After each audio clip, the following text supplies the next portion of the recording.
What's up, everybody? It's Caleb. So, I've been running into one of my ex's dads recently, and it's kind of awkward, but the thing that really gets to me is just that he's, like, doing so much better than me.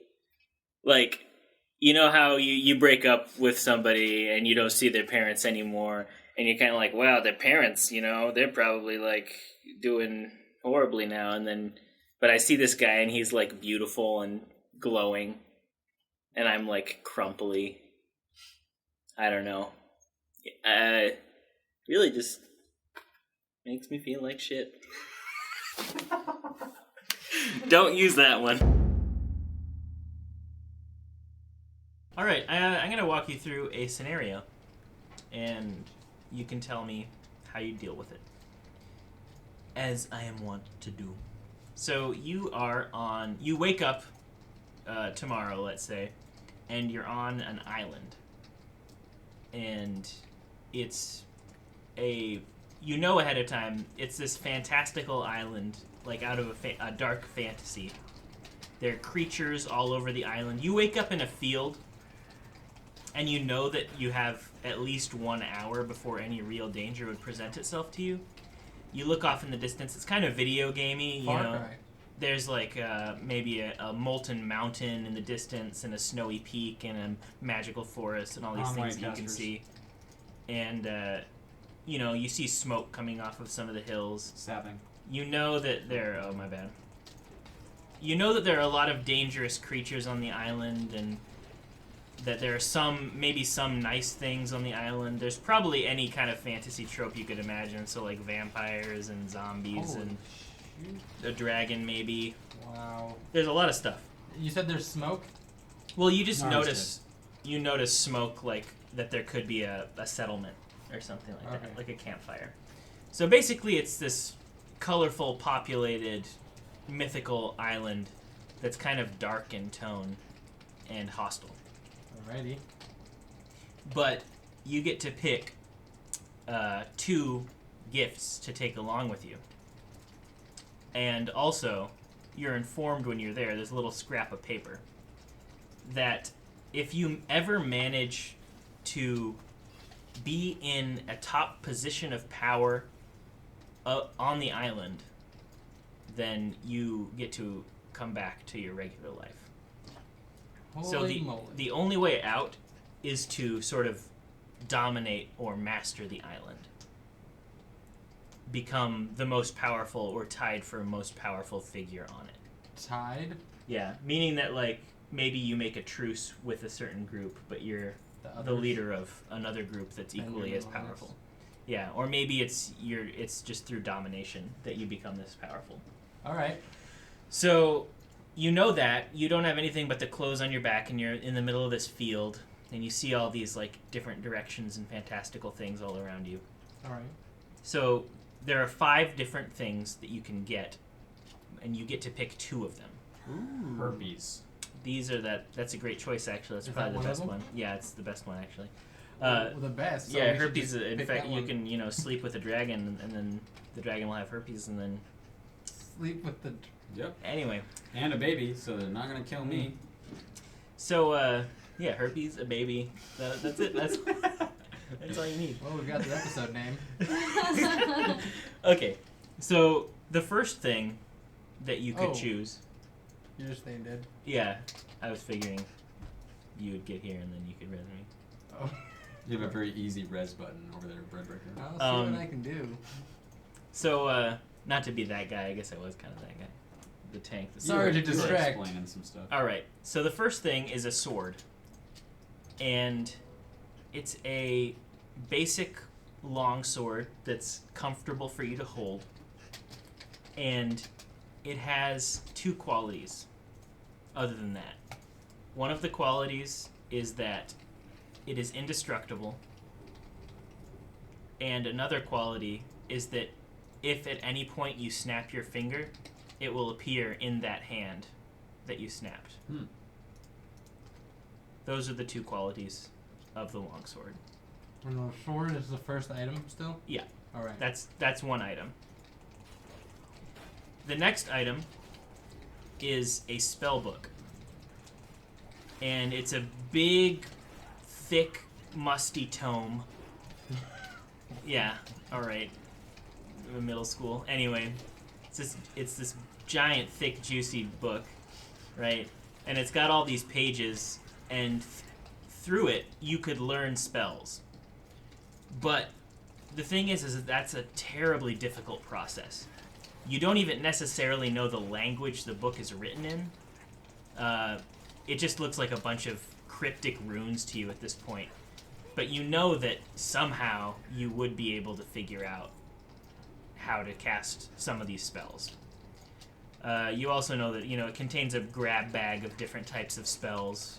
Probably like an invisibility spell, some kind of fireball, just anything that you could want.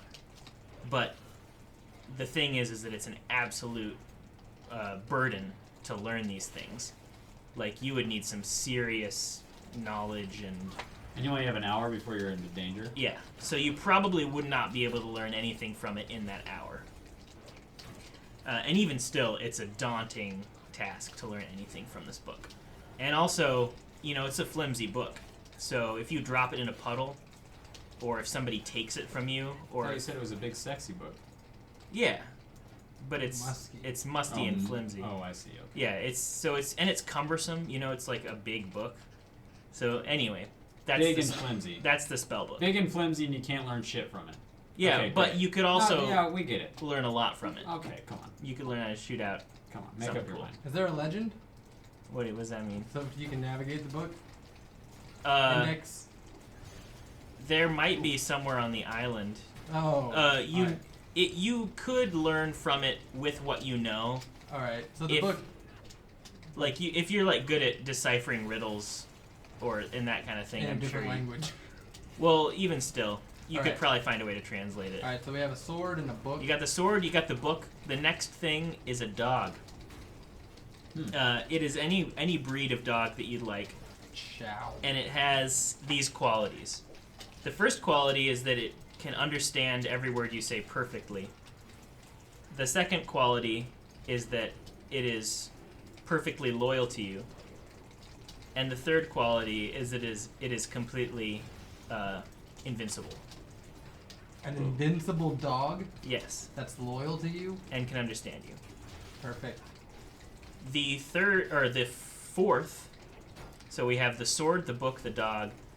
The fourth thing is a little fairy. And this fairy is actually a native of the island that you're on. And it knows many of the secrets of the island. Some other things about the fairy is that it's kind of mischievous and playful, and that it might not always give you a direct answer to a question. A ferry? Yeah. Okay, I'm picturing a ferry boat.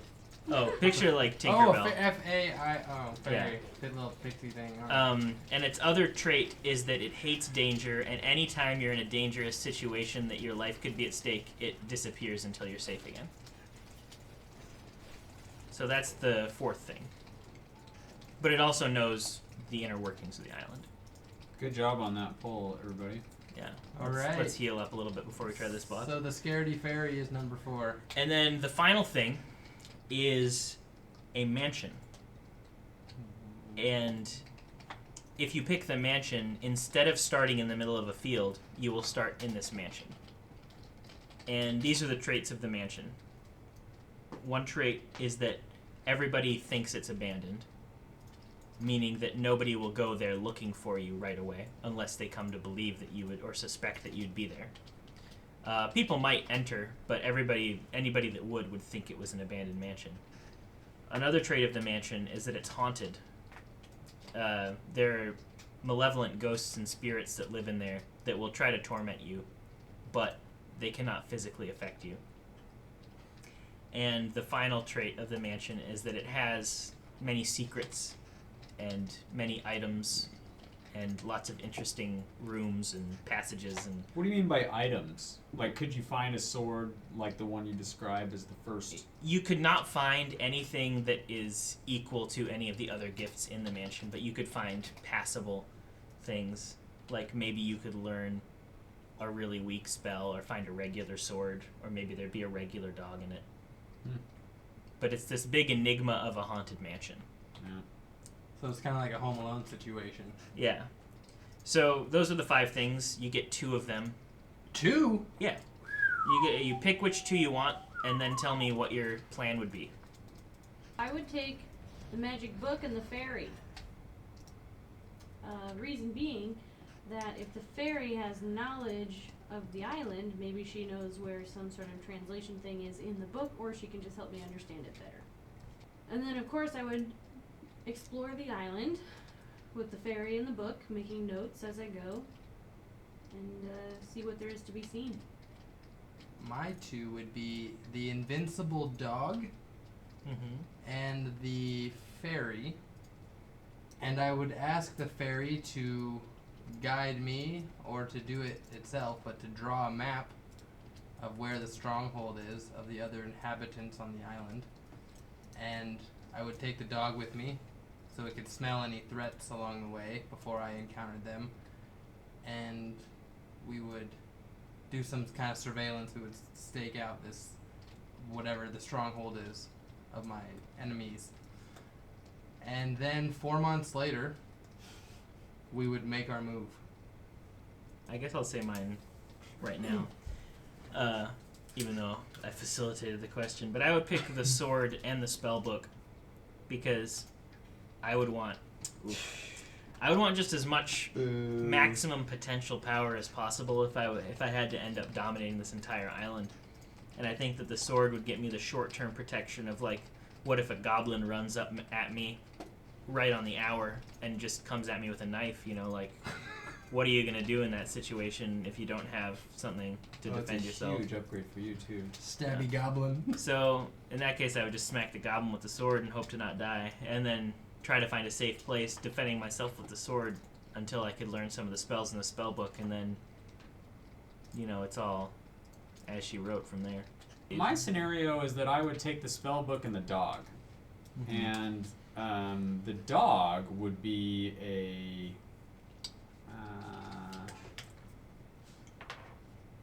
let's call it a shepherd-healer mix.